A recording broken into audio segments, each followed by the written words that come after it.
today's episode of Agile After Dark, we talk about one of those words being used a lot, transformation.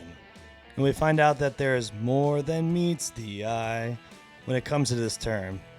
Listen in as we get deep into this subject, and I do my best to be nice to Greg.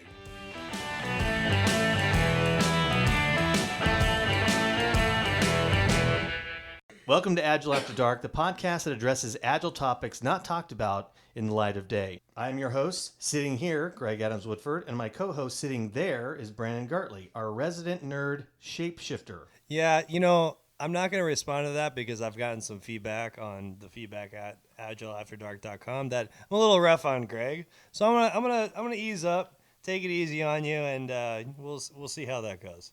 All right. Well, it'll be hard for you to resist the urge, I'm sure. Today's episode is transformation, more than meets the eye. So I'm joined here today by Steve Thomas. You might remember Steve from former episodes when we talked about DevOps. One of my favorites. And by the way, not only do I love Steve, but I learned more from that podcast than probably any other podcast I've ever listened to. So thank you very much, Steve, and welcome back. Well, thank you, and I'm sure by the end of this, you're going to love Shaila more than you love me. Well, to be honest, Shaila and I have worked together for years, and I do have to say I do love Shaila, and we have Shaila. I will say Shaila really was the person who introduced me to large transformations. She introduced me to concepts of portfolio and big business, agility. And so I have I owe her a lot, and I want to introduce Shaila, and maybe you could talk a little about yourself. I'll just tell a story really quickly. I remember the first time that I walked into the office with Shaila, and she said, okay, well, here is the story mapping for the entire organization that has something like 300 people in it, and we've mapped everything out. And it literally was the entire wall of an enormous room inside of a large financial service company, and I couldn't believe that she could wrap her head around this service function inside of that serviced the entire massive organization. And I said, well, how did you do that? And she said, well, I don't know. I just talked to them for a couple of days, and then we had it done. And I thought, how in the world can you do that? Plus, your background is large military transformations, large technology corporations. You've done it all. So maybe that's a good way to introduce yourself, because otherwise I'm going to start bowing down to you. I also want to add, just before she starts, that we do have a very close relationship. So if I say something wrong, she might physically attack me. I'm just going to put that out there. That is true. That is so true. All right. So a little bit about myself. It's interesting. I've spent most of my working career as a consultant.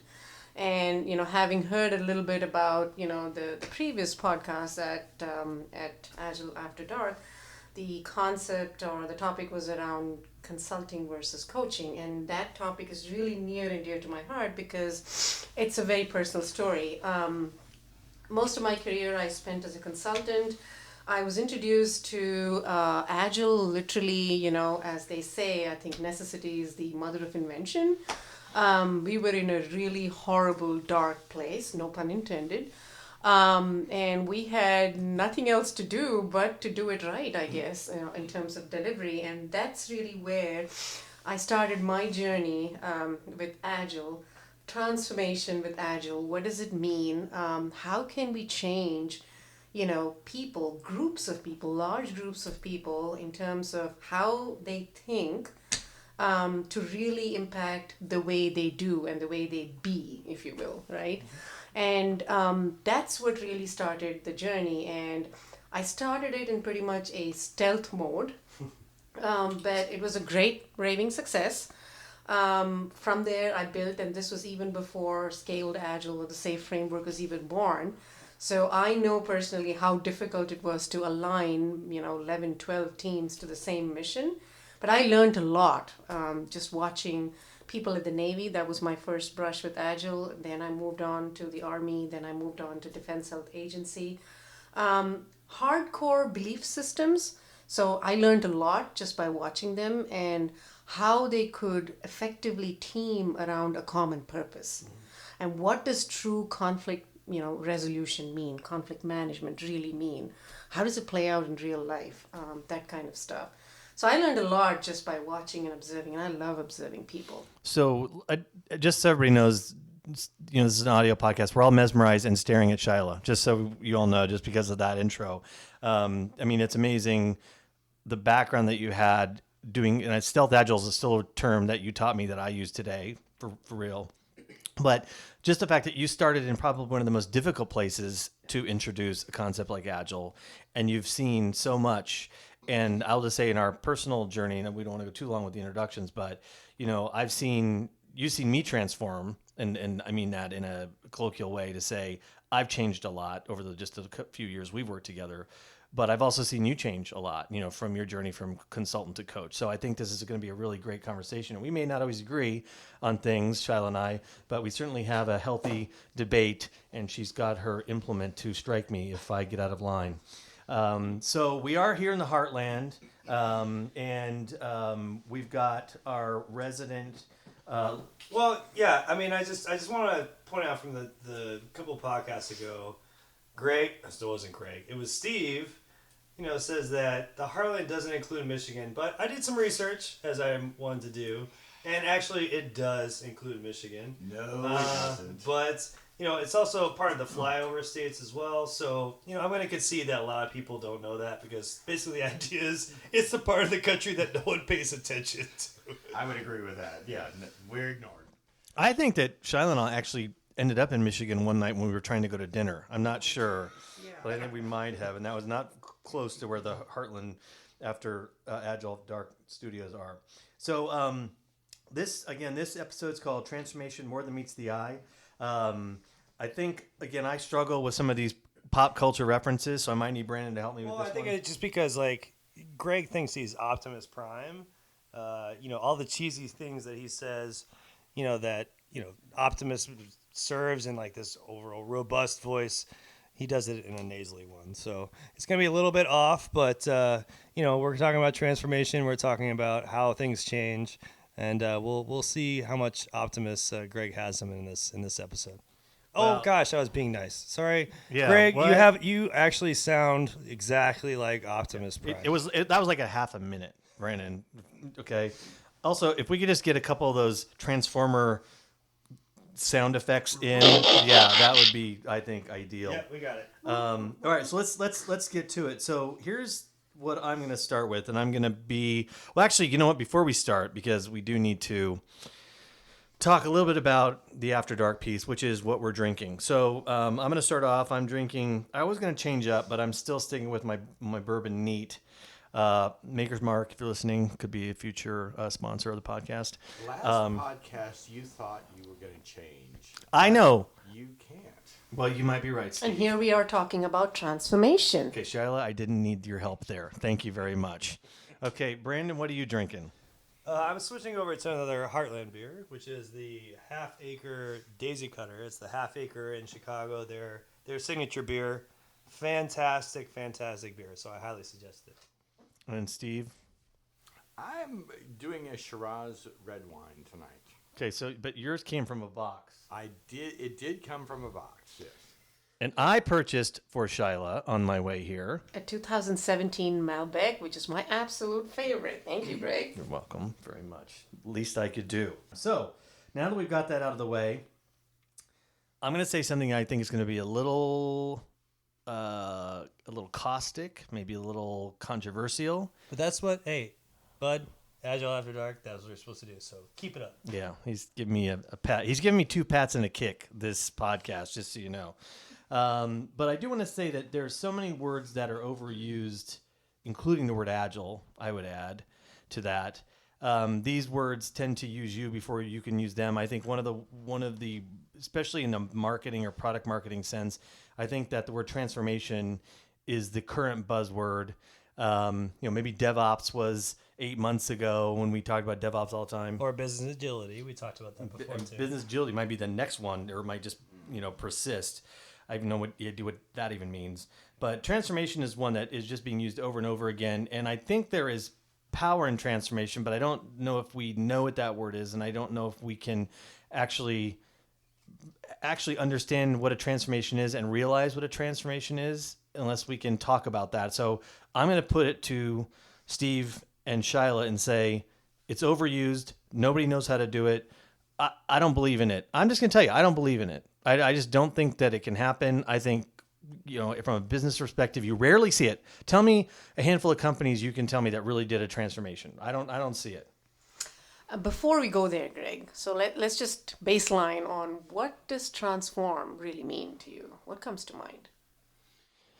When I think of, now that you say it to me, transformation to me means something that maybe using this as a little bit of a metaphor is a little tired, but sort of if you think about transformation from a caterpillar to a butterfly, it starts as this thing, and the caterpillar might be beautiful in its own right. It may be, and there are caterpillars that are beautiful. It doesn't mean it has to be ugly, but then it goes into a state that it's kind of not transparent, frankly, and something is happening inside of this interim space that is very meaningful, but that is opaque and probably a little confusing, or especially to the outside looking in.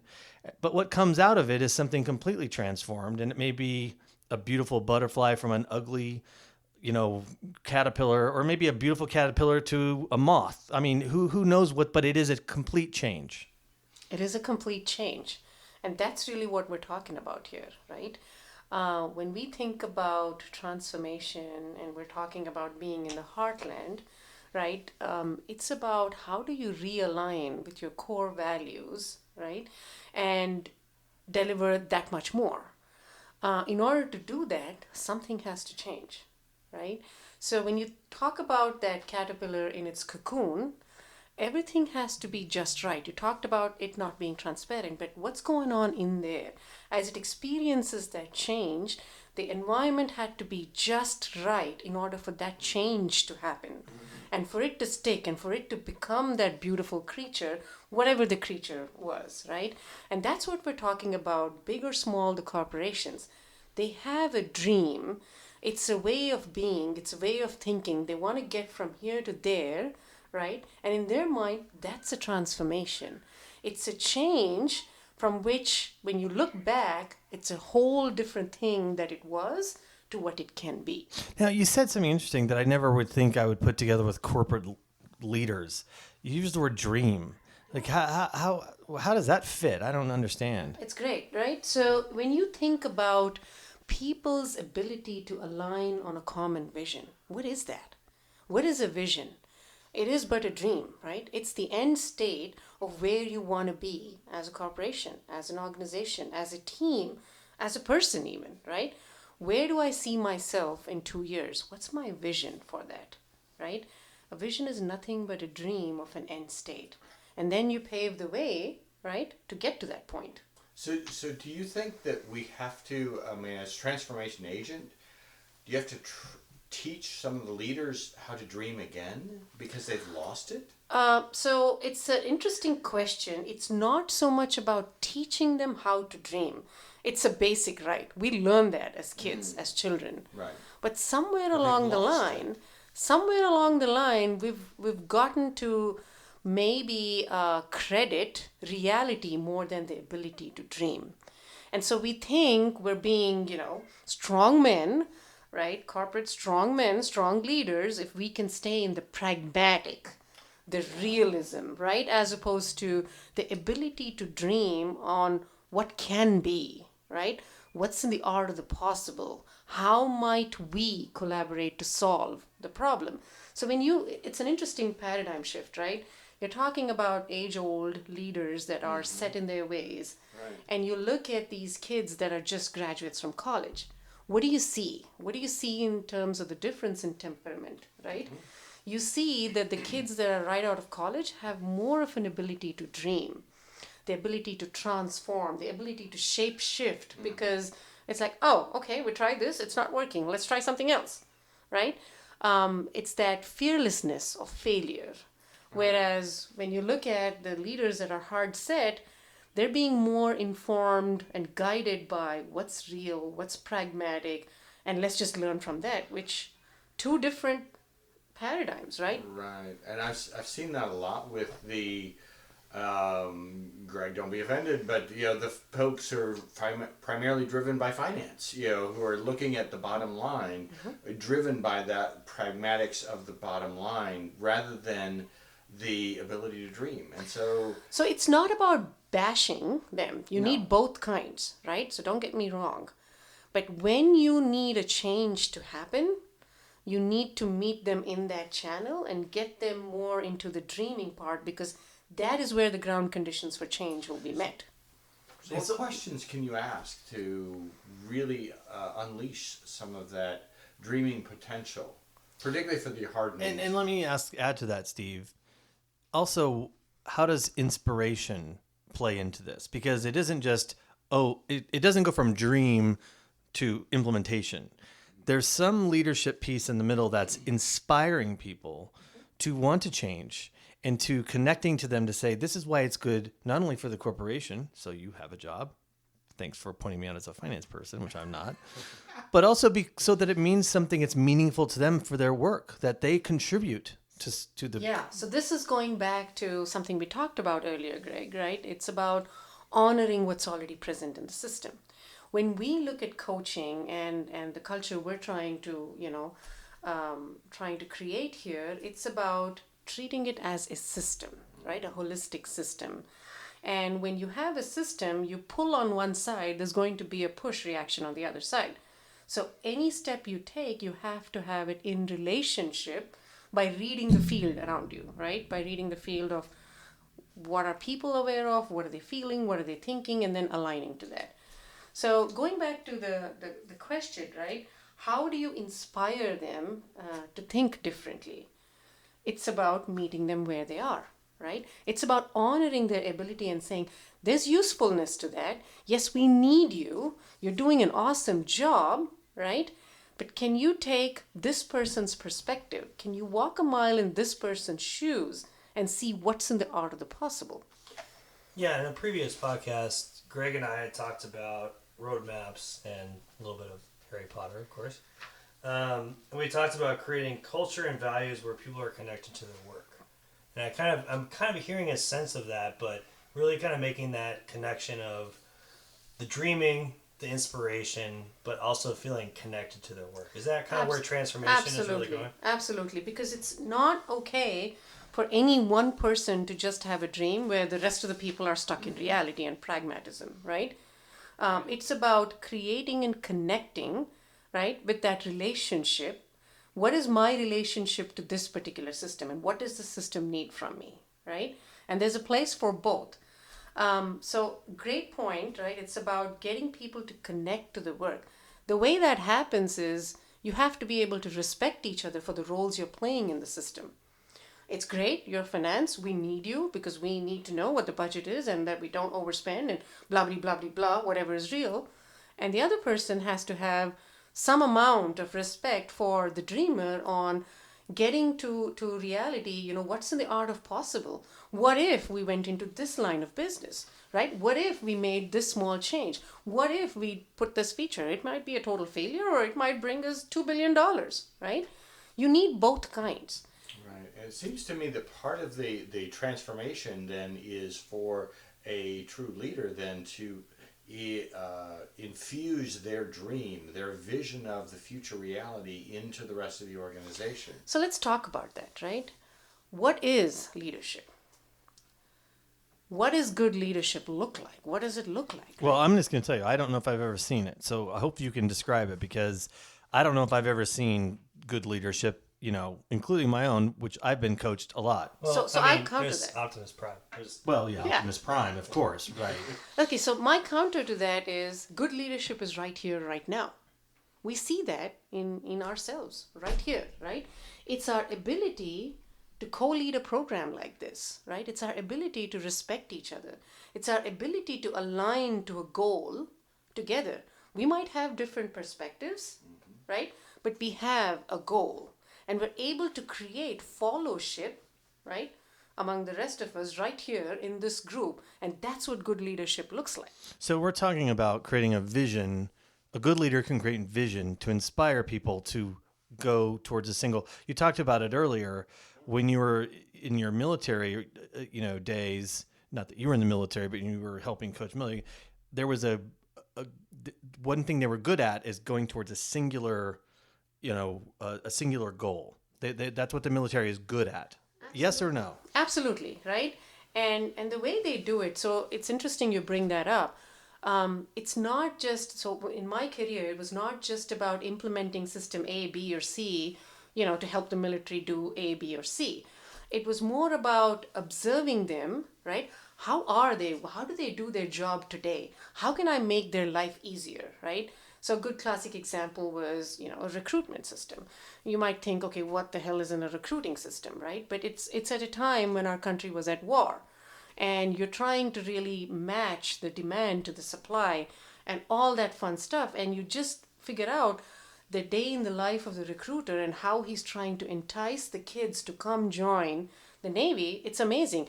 And not just to join the Navy at large, it's about filling the quota in a specific, or we need more nukes, or we need more, people that can fly aircraft, or we need more people with, culinary arts and things of that nature, right? So you have to observe them in action in order to be able to help them with whatever it is that they're trying to solve, right? So I'm curious because you're selling me. I'm enraptured, but at the same time, I'm going back to Greg's first question, which is transformation gets overused, and in the context of crappy leadership as opposed to good leadership, which I'm thrilled. I would love to be where you've been and see this great leadership, but I have been in too many organizations with really crappy leadership. And is transformation possible? I know they all are selling it. We're selling it. Trying to do transformation in that context. Okay, so here's a challenge for all of us here. Where does transformation truly start? Yeah, and I think that is a fantastic question, and I think we want to take a quick break because that's one of the things we really definitely want to get into. Greg, would you like to take us in a break? I would. You know what? I think the best way to do this is, number one, I think a future podcast, we're going to have Shaila's story about women doing agile transformation in the military. I just want to know more about this. This is like an amazing thing. But we want more feedback around these kinds of side stories that we talk about. So if you have feedback, please send it to feedback@agileafterdark.com. It's feedback@agileafterdark.com, and we will put those onto our backlog.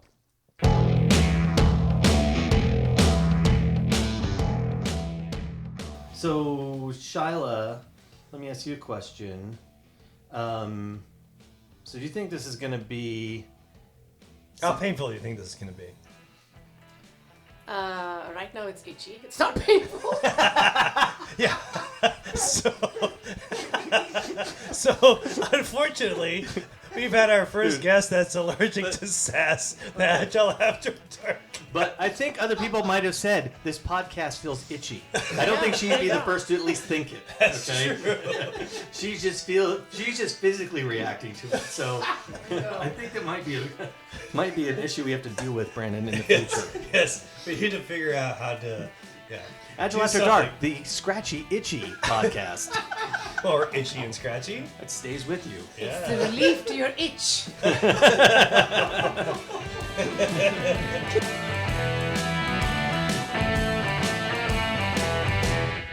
All right, we're back with Agile After Dark. Our topic today is transformation, more than meets the eye. A question was asked before the break by Steve, which was essentially what happens when you have substantial leadership, or I think he used the word crappy leadership. And so one way to answer that question might be to ask, when you go into a situation, which I think 99% of the time, you may go into a situation in which leadership is not aligned, leadership doesn't care for good reasons potentially, right? So let's go back to our tired butterfly metaphor, but let's say the leader's maybe a beautiful caterpillar, but they're just not seeing, because they're doing a lot of good things, but they're not seeing how they need to transform. How would you address and I don't necessarily want, we talked about dreaming and all of those things, which I love that concept, and I think we should talk about that more. But how would you engage with a leader let's just use it, even if they weren't crappy, because that's the low hanging fruit. What if you engaged with a leader who was a great leader and had success according to the measurements that are expected from them from the C level or whatever? How do you deal with them to get them to transform? Yeah, so before we left to break, I was asking the question, where does transformation start in response to what if we get met with crappy leadership? And the answer to that is transformation starts within. You have to be self-aware of what's going on inside you, right? Even before you can talk to others and start making assumptions about their leadership styles and the results they have achieved. So you're talking about as a coach, you need to know? Absolutely. As a coach, as a consultant going in, you have to be self-aware of who you are, right? In the being, who you are, and how you need to change according to the circumstances. Okay, so let me ask you a question. So you stated, I think earlier, that you started as a career consultant and you've sort of gravitated to coaching. What was your, so I think it's a good place to start. How did you transform? Yeah, so that's an interesting question, right? While I've had my share of successes as a consultant, I've had my share of frustrations. One of which is, why can't they understand?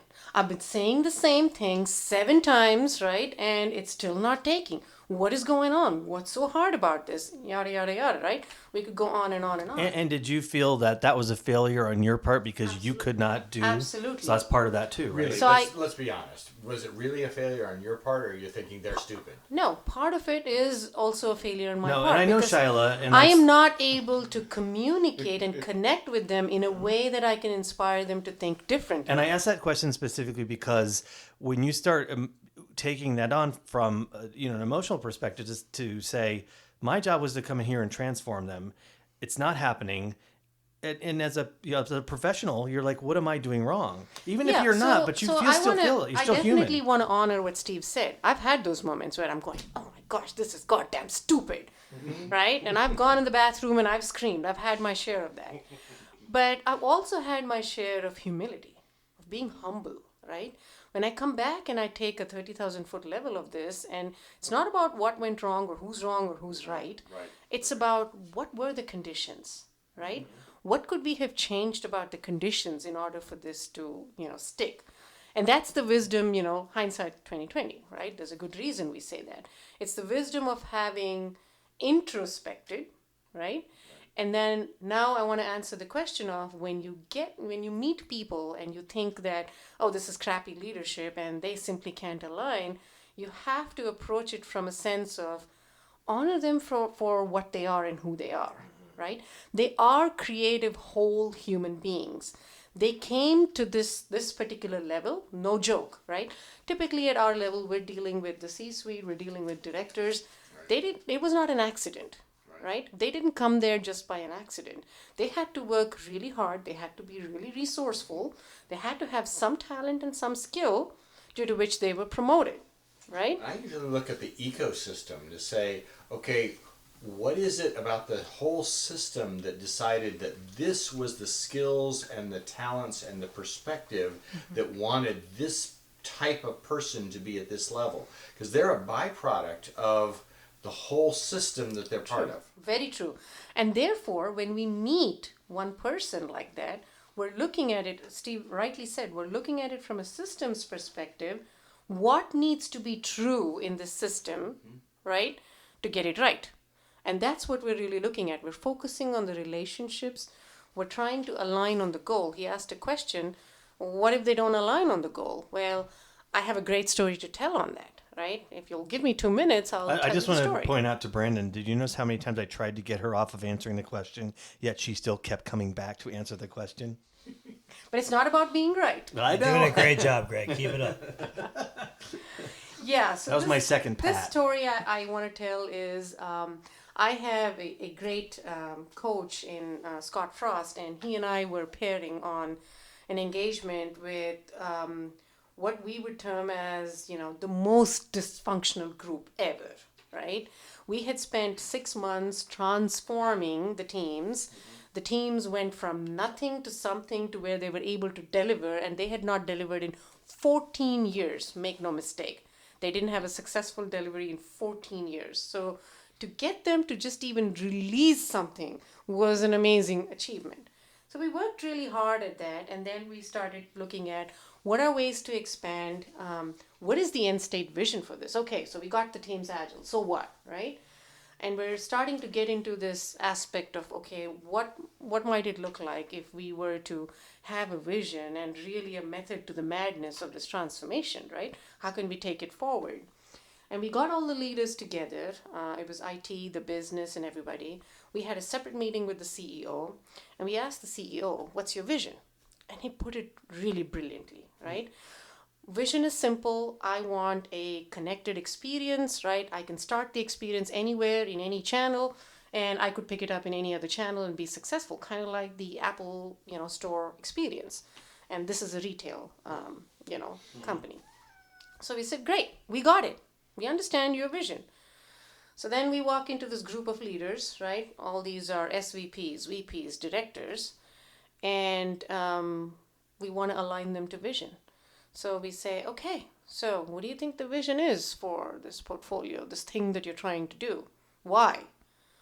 And there were 14 different leaders in the room, and maybe 6 of them kind of sort of matched what the CEO was saying, but not quite. But then there was IT, the head of IT, who got up and said something totally opposite, right? I mean, his whole thing was totally opposite. It was about sunsetting a system and creating a new system that had nothing to do with the vision. Zero alignment. And he was so upset that we went asked such a simple question of, what's the end state? Why are we doing this? And when he realized nobody else was aligning with him, he almost stormed out of the room. So I want to bring it back to the point of, what do you do when you have, such difference in terms of alignment? You be intentional about aligning. Yeah, and I think that brings me to a question about there's been a lot of, I don't want to say it's kind of an interesting thing where we started with teams. Like when we were doing agile coaching, we started with teams, right? And then there was a realization that, okay, we have too many teams that can't coordinate in all the work they're supposed to do, so we need to scale. And then I think, and I'm not saying this for myself, but I got this impression that there is this change where transformation is now looked at as top down, right? Where it is, if you don't get the buy-in from the leadership and so forth, then transformation is not going to happen. And, Harvard Business Review has been doing a lot of articles on Agile, which is great recently. And they recently did one on kind of Agile at scale. I'm just going to real quick because, Greg, yes, thank you. I'm a nerd, so I appreciate that label. This is good, though. I really appreciate it. But part of that is they said, quote, leaders recognize that they do not yet know how many Agile teams they will require, how quickly they should add them, and how they can address bureaucratic constraints without throwing the organization into chaos. So they typically launch an initial wave of Agile teams, gather data on the value those teams create and the constraints that they face, and then decide whether, when, and how to take the next step. So I think that's kind of an interesting thing because for me, because I've said in a previous podcast, I work with teams a lot, and I always kind of see, when we see teams where they struggle, and then how that kind of then scales to the next level, you see those same kind of constraints or struggles. But it seems to me that a lot of the transformation has now been seen as, we need to come in, we need to talk to senior leadership, EVPs, and make sure that they are bought in, and then that will create transformation. And I kind of, based on what you were kind of saying, where is that balance? Well, and go back to your stealth agile. Yeah. So what I read here is the perfect scenario, which I don't know if that ever happens. It does. So there's wisdom in both sides of the story, right? I've lived both sides of the coin.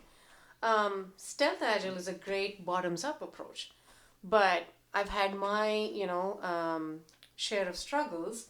It took 2 years to launch the stuff that was absolutely needed to bring kids into the Navy, right?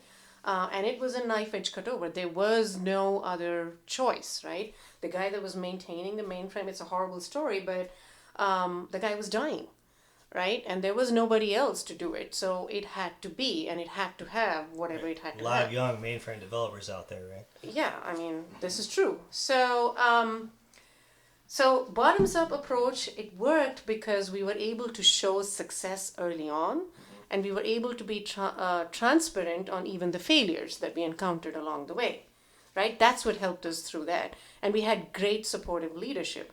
And that's the 2% wisdom in the other example that you were sharing, where people assume that it's a top down. The wisdom in that is without executive support and buy in, it would have been really tough, because I know I had to fight so much bureaucracy, if you will, out in the military of different organizations that did. I mean, Brandon, you've worked in that space, Yep, right? yep. We're talking SPAWAR and organizations that are traditional mindset oriented people.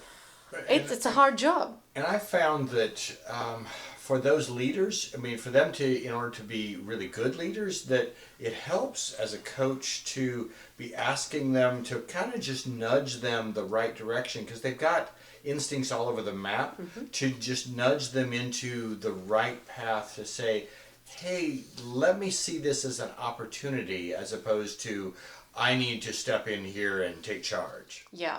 Yeah, it's a great thing. And I take it back to military because counter to what many people think military is all about command and control. But I will tell you, I have seen the most stellar agile examples in working with those guys, right? Because it's so much as Eisenhower puts it, right? It's all in the act of planning. The plans are all useless. So as we would do our planning, they'd be like, yeah, we know that's going to change. We want to really get into the sausage factory and see how the sausage is made.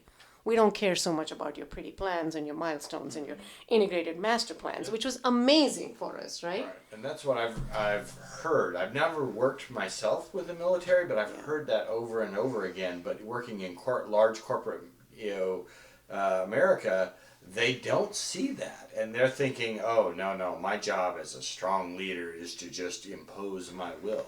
So let's take this back to, right, how do we actually set the stage for true transformation to occur? Yeah, because I'm still not convinced that this is all at the happening. end of the day, this is about change management in various ways, right? Organizational change management.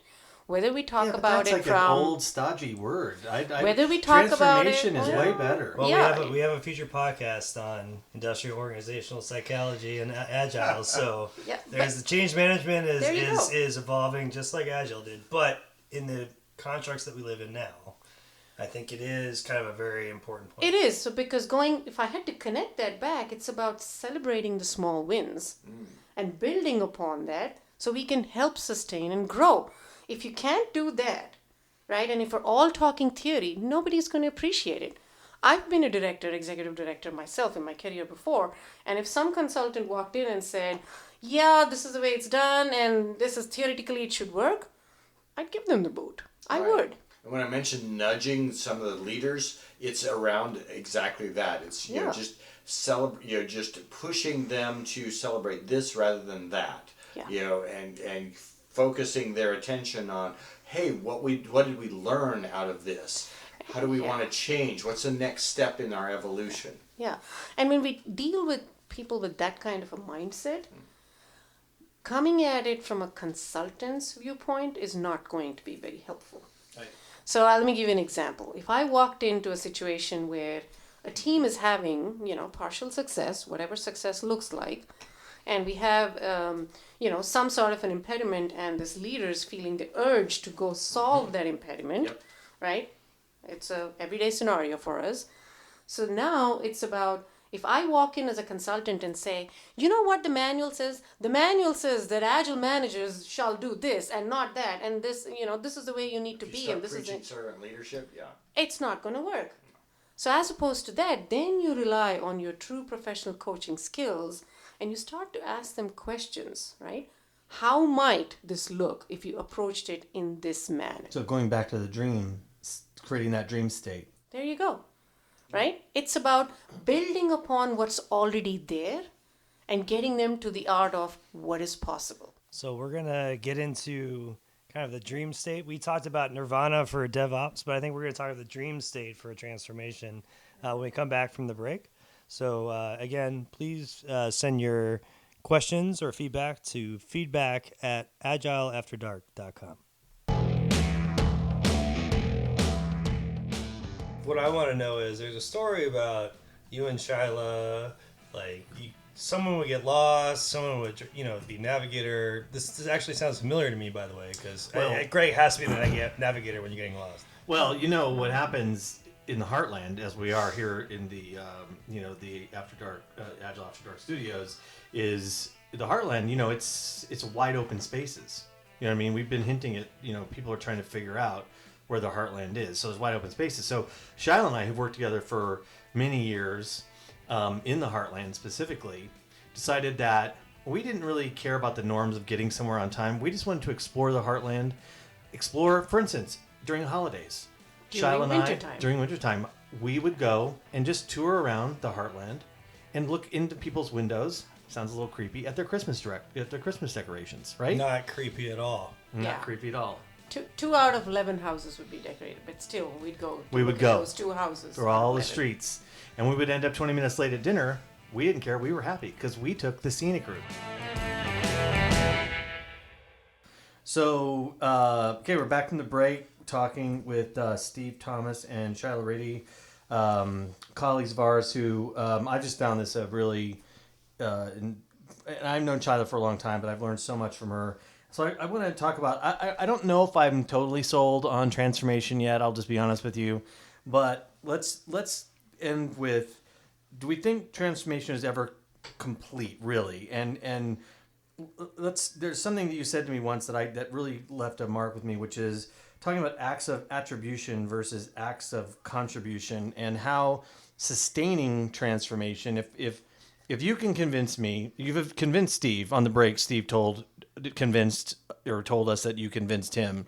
If you can convince our listeners about that, how do you sustain transformation, and what's the idea of everybody contributing versus being classified into leaders or scrum masters or that kind of a thing? Yeah, so basically I come from the philosophy of everybody is a leader, right? And when we talk about teams and when we're coaching systems, we're really working with teams and getting to know these teams and forming bonds, that last lifetimes. It's what makes up a team, what distinguishes a team from a group, right? A group is by attribution. Similar color, similar gender, similar race, similar things that they do, and so on. But a team is really by contribution, right? And that's really where accountability comes from. And that is where true empowerment will live, right? So we talk about sustaining and growing. And I want to talk a little bit about, is transformation ever done? In my world, in my dreams, transformation is never done. Because it is the journey that is most important. It's not the destination. Now, that's not to say that you don't need to know about your destination. Like the example, you could be stuck in the cornfields forever with 3 purple daisies. That is not what I'm talking about. That is not accurate. That is not accurate and was not my fault. You do need a destination, but the fun is in the journey, right? Yes, that's what I think too, Shaila. Yeah, but we don't need a hangry Brandon for that. No, that is true. Yeah. So what does it take for teams then to sustain and grow in this process of transformation? It's that true sense of autonomy and purpose. How do you get them to really walk towards whatever it is that the goal is? And maybe, preferably, that they have a say in forming that goal, right? Yeah, That's really how we had talked about in a previous podcast about there's a lot of things out there about the strategy to execution gap. Mm-hmm. And I kind of wonder if, I think that's a little bit kind of old-timey business thinking, but in terms of maybe it's the vision to execution gap in our world, right? And what I was just hearing from you is that if you're giving people that empowerment and also feeling like they're going towards a goal, but that goal has to be given from someone. So really, when you talk about teams being more involved, maybe even in the process of goal setting, vision setting, buying into the vision, right? It's all about the heart, the hands, and then the mind. It doesn't start with the mind. So we talked a lot on this podcast about dreaming, right? It's about empathy. If you cannot engage the heart, the hands, the actions will not follow. It'll be half-assed actions, if you will, or no action, worse, right? So you can talk to me all day long about empowerment, but if you and I haven't connected, right, at the heart, my hands are not going to follow. And if my hands are not going to follow, my head's not in it at all. I'm not thinking about it, right? So you have to be intentional about it. You have to engage the teams. You have to make them part of the change. Understand, their voice matters, right? And make it transparent on how their voice is informing the decisions you make as a leader. And that is how you get the transformation to sustain and grow. That I was going to ask. Is that's the long tail, if you will, of transformation, is that kind of continual back and forth. And here's what I'm going to add. If you go to any presentation of any consulting company and you're presenting some sort of transformation PowerPoint, it will be 35 slides long. There will be a lot of org chart looking things, a lot of boxes and a lot of lines and a lot of roles put into those boxes and a lot of timelines on when these people come on and these teams come on. And you've seen them, right, Shaila? I mean, You've seen them. Yep. You know exactly what I'm talking about. You guys aren't seeing the visuals because Shaila and I are both gagging, and sticking our fingers down our throats as Greg's talking. But this is why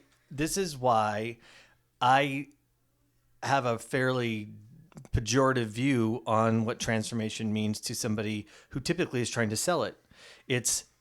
They're selling to what they think they know, which is a leader who wants to see boxes and lines, accountability, like you point. There's nothing about what you're talking about, which is about dreaming. It's about the soft side of those things. And I think the thing that I'd like to sort of wrap up with here, if we're going to kind of stick to the theme of Agile After Dark, is transformation isn't about some process, some beginning, middle, and an end that is strict and played out and you're going to stick to your plan. It's about a journey, as you said, and there may be more emotional and communicative and human aspects of it than there are just a strict process to get through something. And I think that to me is a new take on it, and I hope we can take the word back, so to speak, right? Because it's been co-opted by a bunch of people who go in as consultants and want to sell it's not even a vision. They want to sell a strategy because they want to strategize the heck out of everything, and they want to solution everything, don't they? So what is the strategy for changing a person's mindset and the culture of an organization? It ain't a PowerPoint, just saying. It ain't boxes, right? So at the end of the day, I hate to say it, culture change comes last, yet we have to pay attention to it. Otherwise, all our efforts yield nothing. Yeah. And I think the next podcast is how do you get the finance people to pay for the soft side of true transformation? Yep. And I want to say, Greg, that is your best podcast ever. Fantastic there were like job. 3 pats and a kick on that one. That was just really. I mean, you got to interview. He was a little stressed, Shaila. He was a little stressed. He was like, this is, someone I really, really admire. Well, she talked about her, coaches of coaches, Travis. Yeah. She's my coach of coach. Yep. Yeah. So, and Steve, thank you again for joining us.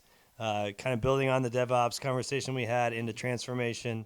Each podcast I get a new hero. Yeah. Yeah. And just like you're mine. Just like you're mine. It's a lie. It's a lie. All right, everyone. Thanks so much for joining this podcast.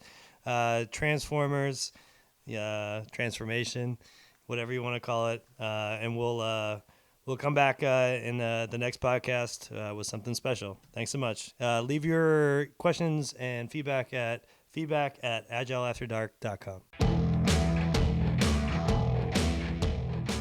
She needs no implement to strike. Trust me. I've been standing next to her, and I said something. She was like, "Oh, and I was just like, the eyes. Oh, yes. Okay. Yes. So she didn't even need a backhand to strike you oh down. no, Just she the didn't even need to eyes. look at me. She could just, I can feel it. And I'm like, Oh, you feel I said it. something Okay. bad. In your bones. All I right. said something Yeah. stupid.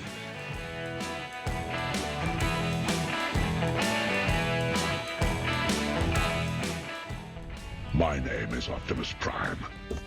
We are autonomous robotic organisms from the planet Cybertron.